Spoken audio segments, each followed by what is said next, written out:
still waiting on my decals. I'm waiting on the rear end hub extensions, and I still got to put the mirrors on.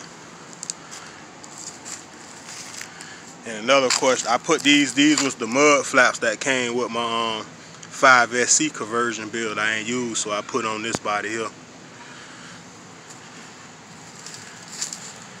But what tires you think look better on there?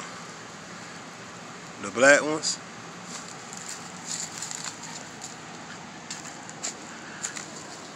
Or the orange ones? Leave a comment, let me know what you think.